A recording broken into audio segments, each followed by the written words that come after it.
Shalom, selamat bertemu dalam program Gospel Talk Free Online Theological Course. Kita bersyukur untuk perjumpaan kita ini.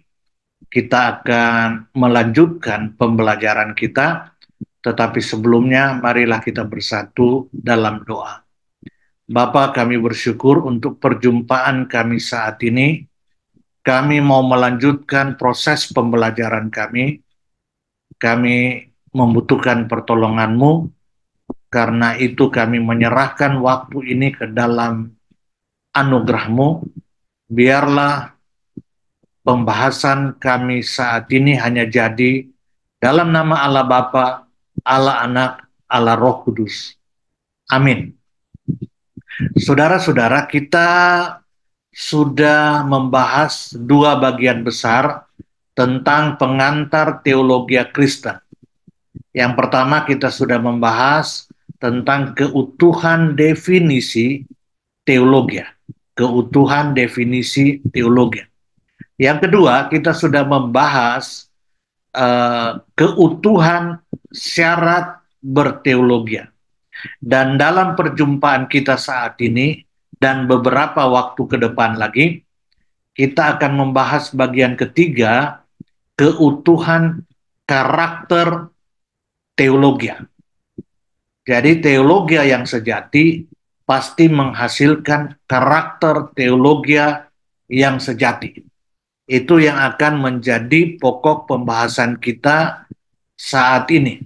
Keutuhan karakter teologi. Kita atau saya membawa lagi kita melihat definisi kita. Definisi ini kita berulang-ulang jelaskan, tetapi mengalami revisi sedikit-sedikit. Seperti itu. Dikatakan teologi adalah karya Allah Tritunggal di dalam dan melalui orang percaya. Orang percaya, orang yang sudah diselamatkan, ya, itu mengalami karya Allah Tritunggal sehingga dia dapat berteologi. Jadi teologi adalah karya Allah Tritunggal di dalam dan melalui orang percaya dalam usaha iman yang dianugerahkan Allah. Jadi dia menjadi beriman. Iman ini bukan saja menyelamatkan dia, tapi menolong dia untuk mengenal Allah. Dan iman ini adalah anugerah Allah.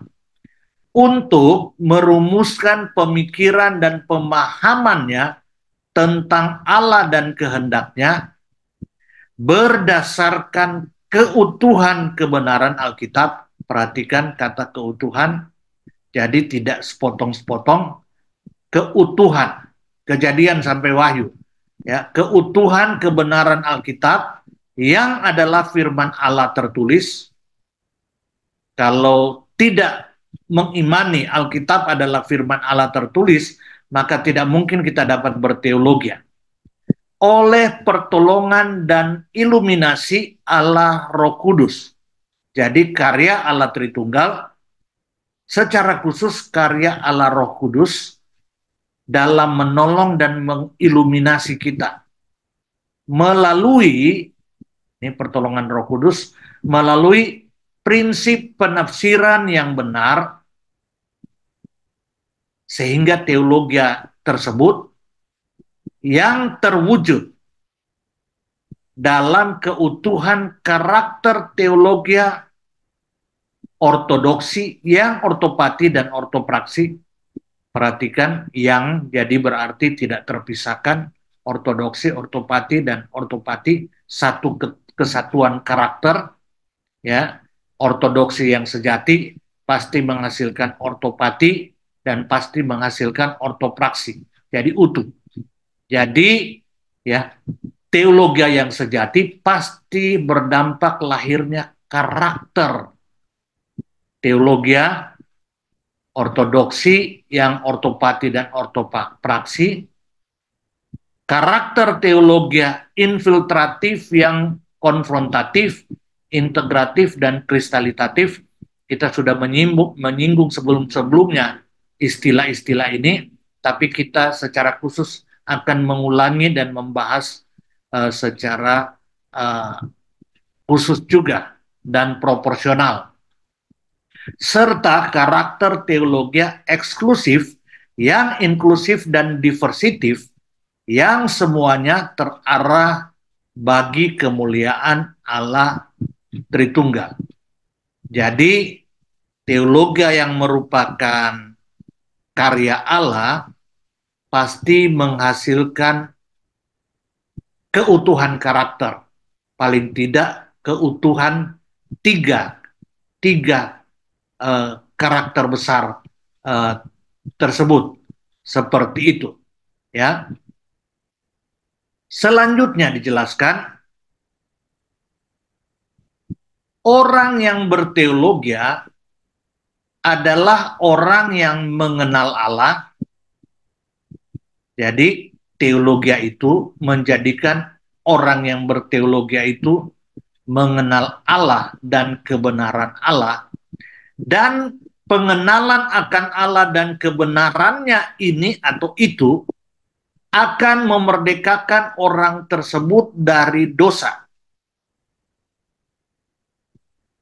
Jadi saudara, kalau saudara mengetahui dan memiliki kebenaran, maka saudara akan dimerdekakan. Kita dulu bodoh dalam hal kebenaran matematika, ya toh. Tapi setelah kita belajar matematika, kebenaran matematika, maka kebenaran matematika itu memerdekakan kita dari kebodohan matematika. Seperti itu.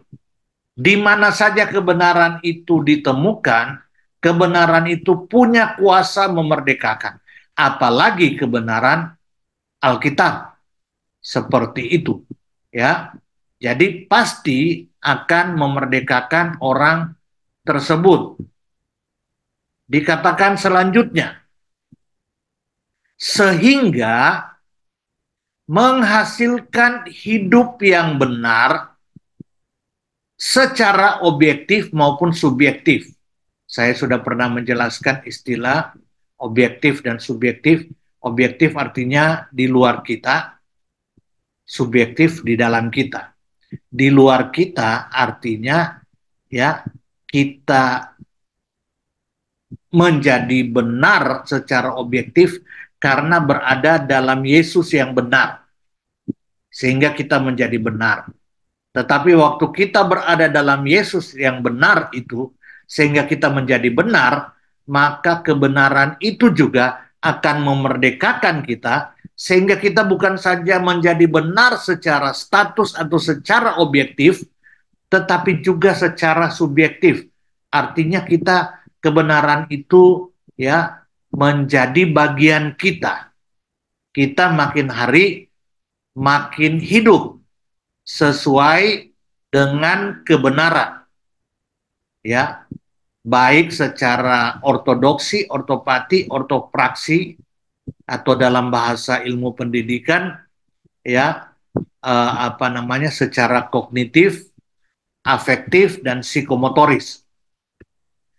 Dalam Alkitab dikenal istilah emet dan sadek dalam bahasa Ibrani, yang susahnya dalam bahasa Indonesia.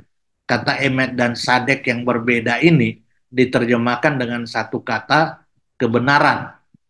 Padahal dalam bahasa Ibrani itu dua kata berbeda. Dalam bahasa Yunani, dalam Alkitab Perjanjian Baru, itu dipakai kata aletheia dan dikaisune.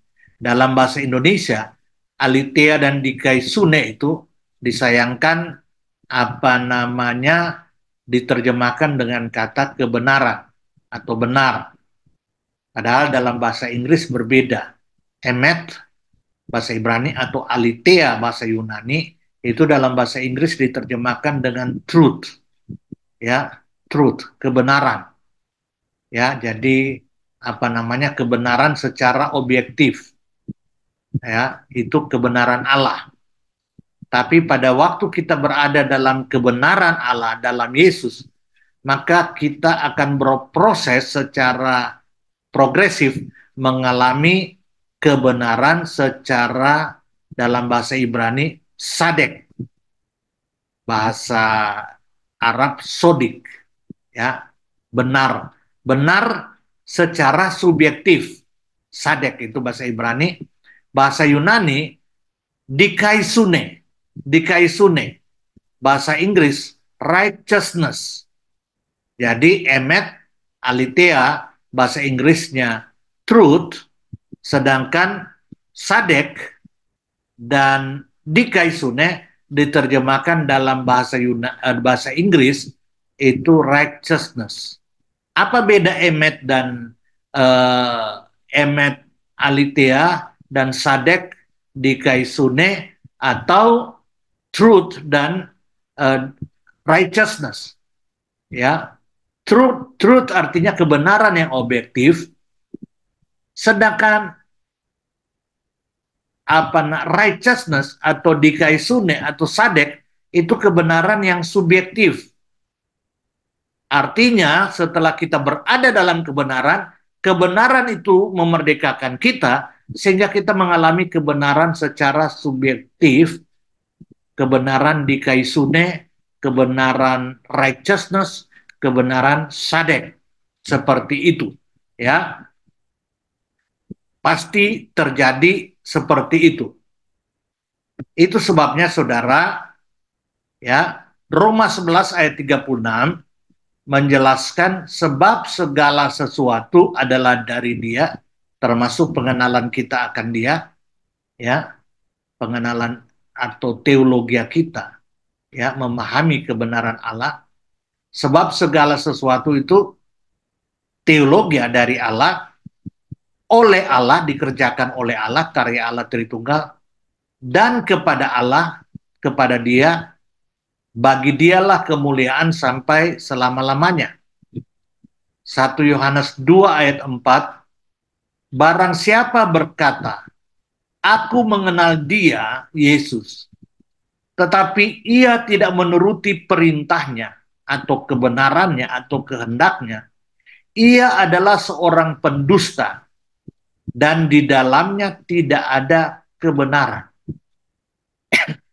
Kalau di dalam kita ada kebenaran, kebenaran Allah itu, atau kita berada dalam kebenaran, ya, maka kita makin hari makin hidup benar, hidup sesuai perintahnya. Yohanes 8 ayat 31 sampai 32, maka katanya kepada orang-orang Yahudi yang percaya kepadanya, jikalau kamu tetap di dalam firman-Ku, kamu benar-benar adalah murid-Ku, dan kamu akan mengetahui kebenaran, dan kebenaran itu akan memerdekakan kamu. Jadi, saya sudah jelaskan tadi, ya, kalau kita sudah berada dalam kebenaran, Yesus adalah kebenaran, maka kebenaran itu akan memerdekakan kita sehingga kita memiliki kebenaran objektif dan subjektif. Objektif sudah terjadi, subjektif memang berproses. Ya, kita menjadi benar, menjadi truth, tetapi juga menjadi dikaisune, ya, righteousness, baik secara status, tapi juga secara subjektif, berproses hari lepas hari, seperti itu. Itu pasti. Kalau tidak, kita dikatakan menjadi pendusta. Ya. Ada 3 kutub besar dalam teologi di sepanjang sejarah gereja, yakni kutub teologi monergisme yang aplikatif. Jadi saudara, monergisme itu dari asal kata mono, tunggal. Ya, tunggal. Monergisme berarti kemutlakan teologi itu mutlak adalah karya Allah. Ya, mono. tunggal, merupakan karya Allah semata. Tetapi karya Allah semata ini, yang monergisme itu, ya, itu pasti menghasilkan aplikasi karya Allah. Sehingga teologia yang sejati adalah karya Allah, karya tunggal Allah, monergisme, mutlak karya Allah, tapi monergisme yang berdampak aplikatif. Mulai beraplikasi sehingga kita makin mirip dengan kebenaran. Nah, ini kutub teologi yang benar. Kutub teologi yang benar. Tapi dalam perkembangannya ada kutub kedua, ya. Kutub teologi sinergisme yang aplikatif. Sinergisme. Jadi ada kerjasama. Kerjasama teologi itu karya Allah dan karya kita. Ya, tidak mungkin ada teologi yang adalah karya Allah kalau tanpa karya kita. Ya, kalau ada karya Allah dan karya kita itu bersinergi, ya, maka baru bisa teologi itu terwujud dalam keutuhan objektif dan subjektif. Jadi berbeda dengan yang pertama, itu monergisme yang aplikatif. Kalau teologi ini, ya, yang kedua, kutub yang kedua, teologi sinergisme yang aplikatif. Ya, kalau Allah mau berkarya menganugerahkan kebenarannya, tapi kita tidak mau terima, maka Allah bertepuk sebelah tangan. Jadi harus bersinergi. Jadi luar biasa, saudara lihat mulai terjadi pergeseran secara humanisme, ya, mulai peran manusia, ya, mutlak harus ada, bukan saja mutlak karya Allah, tapi juga karya manusia. Paling tidak Allah 50%, kita 50%. Waduh, pantasan kita sulit berteologi yang benar, ya. Jadi ini berbeda dengan kutub yang pertama, teologi monergisme yang aplikatif, yang karya Allah yang aplikatif, artinya pasti berdampak secara subjektif.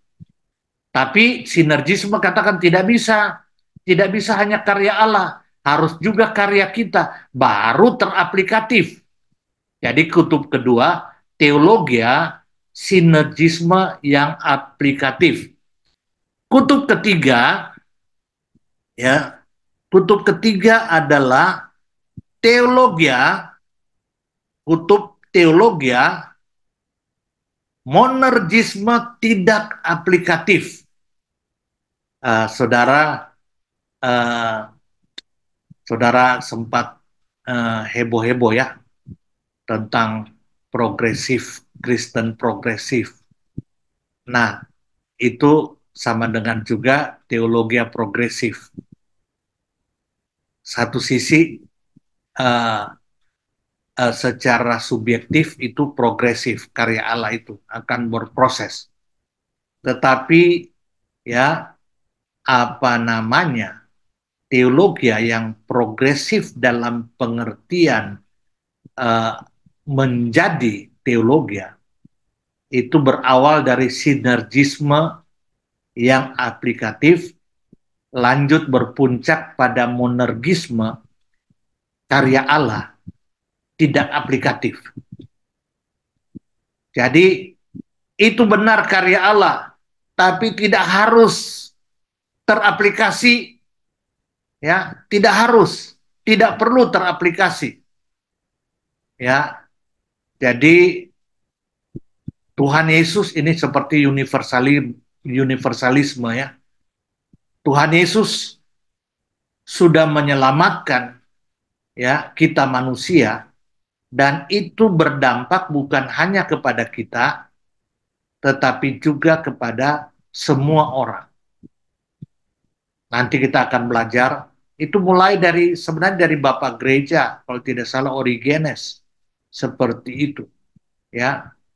Mulai dari Bapak Gereja. Jadi jangan kaget, itu apa yang terjadi sekarang sudah muncul dulu, tapi terus bermetamorfosa, ya sekarang ini, ya seperti itu. Mulai dari teologi modern sampai teologi postmodern sekarang, ya seperti itu. Tiga kutub, ya. Tapi kita akan bahas nanti hal-hal ini. Ya, kutub pertama kutub teologi monergisme yang aplikatif, dan kita harus memilih ini, ya. Kutub yang kedua teologi sinergisme yang aplikatif, ini banyak, banyak. Jadi harus karya Allah teologi itu dan karya manusia. Monergisme yang aplikatif bukan berarti manusia tidak berkarya, tapi itu dampak. Perhatikan, beda sinergisme dan monergisme. Monergisme pasti berdampak secara aplikatif. Tapi kalau sinergisme, dua-dua harus mutlak, harus berperan. Ya, Allah dan manusia harus bersinergi, baru lahirlah teologi yang aplikatif. Jadi sinergisme yang aplikatif. Yang ketiga, teologi monergisme tidak aplikatif. Ini saudara, apa namanya, tiga kutub besar. Ya, kalau saudara akan mempelajari berbagai bentuk teologi, pasti akan terhisap di antara tiga ini. Salah satu dari tiga. Apakah dia berada di kutub teologi monergisme yang aplikatif, atau sinergisme yang aplikatif, atau monergisme tidak aplikatif. Perhatikan itu, ya, pakai kata tidak. Jadi tidak perlu teraplikasi, tidak perlu bertobat terima Yesus. Yesus sudah menyelamatkan, itu antara lain. Ya, nanti kita akan lihat. Selanjutnya, saudara, kita lihat lagi, ya. Kutub teologi monergisme yang aplikatif secara pasti akan menghasilkan karakter teologi yang benar, yakni karakter teologi ortodoksi yang ortopati dan ortopraksi, karakter teologi infiltratif yang konfrontatif, integratif, serta kristalitatif, serta karakter teologi eksklusif yang inklusif dan diversitif.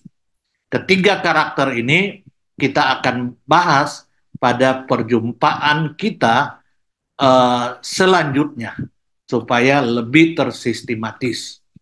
Tuhan Yesus memberkati. Shalom.